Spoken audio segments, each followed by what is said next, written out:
We're joined now by the Manager of Media Relations and Communications, Scott MacIntosh, for the Halifax Mooseheads. Scott, what are your thoughts on the start of the season, both on the ice for Halifax and on the business side coming out of this pandemic? On the ice, Patty, it's been a pretty exciting start for the season for the Mooseheads. A young, exciting team with a few guys in their NHL draft year that are turning some heads. We had another great draft this past summer as well with 3 first-round picks. A couple of other rookies like Mathis Rousseau, the goalie, who was drafted a couple of years ago and came to play here as what was expected to be the backup role. And so far, he's kind of pushing for that number 1 spot right now. So a lot of good young talent, in addition to guys like Elliot Desnoyers, Bobby Orr, Zach Larue, and Cam Wynot, these other guys that are already drafted by the NHL. It's been a great start for new head coach Sylvain Favreau and his staff. The team is working hard, and it's a really good atmosphere for them off the ice as well. It seems like everybody is in great spirits, motivated, and ready to work hard. And I think you're seeing that hard work ethic on the ice as well. Great start there. And in terms of the business side as well, I think we've seen it kind of across the board that maybe it's a little slow going for fans getting back into the rink, but we've had some pretty good turnouts here in Halifax that we've been pleased about, and it seems to be growing and growing as the weeks go by. In fact, this weekend we've got a couple of home games. The walk-up crowds are better than we've had throughout the season so far. So it's coming. We're slowly getting there, and I think we're all just excited and happy to be back to pretty much normal. It's been a great start to the season, and I can see great things happening here in the future for this young team.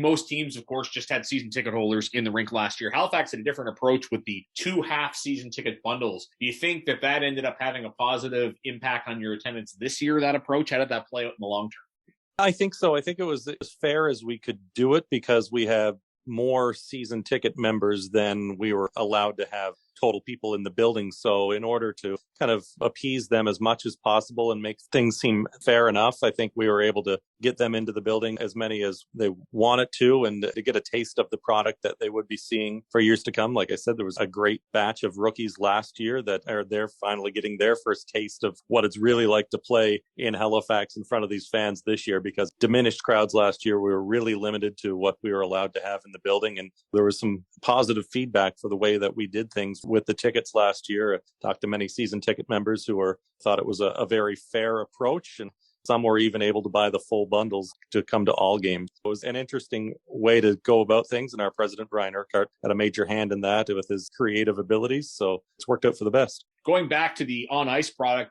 the Mooseheads had to wait a little bit for him to make a season debut, but Zach Larue comes in, first-round draft pick of the Nashville Predators, a bit of a polarizing player, perhaps, because he likes to mix it up out there. How do you evaluate his game thus far this season?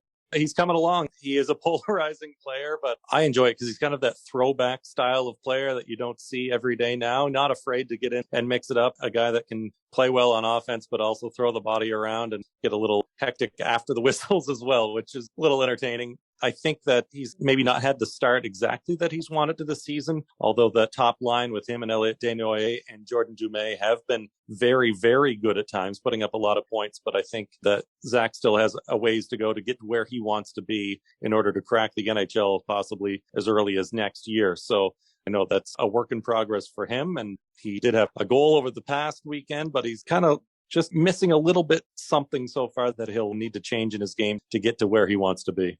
Tell us about some of the special promotions at Halifax this year. The one that's catching my eye is the Halifax Citadels night against Blainville. We're continuing our trend. It's our 3rd time of hosting 90s night. The Citadels jerseys, which we will be wearing, will be a major part of it this year, but we're still trying to brand it as 90s night. We like to go over the top with this a little bit. And it's really caught on a lot since our first time in 2018, become a fan favorite. It's wall-to-wall 90s music, graphics with the in-house production. I did a little impression of Ron Barr from NHL 94 a couple of years back as well, which you never know, we might see again this year.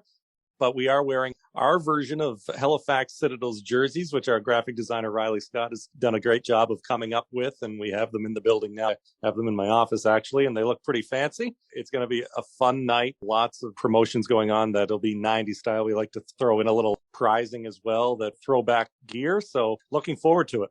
If you need any tips on music, fire up a message to the people in Moncton because they did a good job with the selection. We hit 90s night there. Interesting rookie coming into Halifax this year is Brady Schultz on the back end, and I draw attention to him because even though he's picked in the 14th round, it's a good story because he's another in somewhat of a long line of American players that have made their way to Halifax. You have Zach Jones and Stephen Davis there. Tell us about Brady's rookie season and also the tradition, I guess, we're seeing develop of Americans coming to Halifax.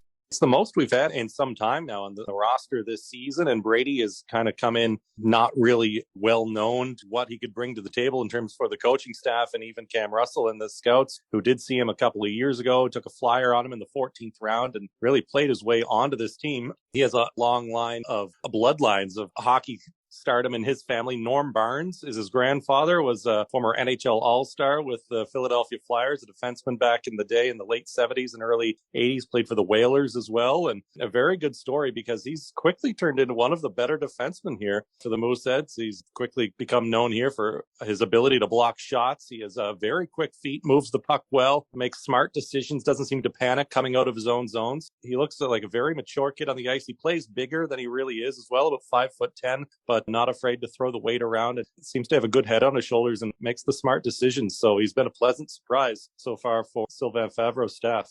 You can talk about all the different players all night. Only so much time in the broadcast. Thanks for great insight on both hockey and the business side, Scott. Best of luck the rest of the season. Thank you. My pleasure. That is Scott MacIntosh, who's the manager of media relations and communications for the Halifax Mooseheads, joining us on the broadcast. You're listening to Uniglass Plus, Cape Breton Eagles Hockey, 1270 CJCB.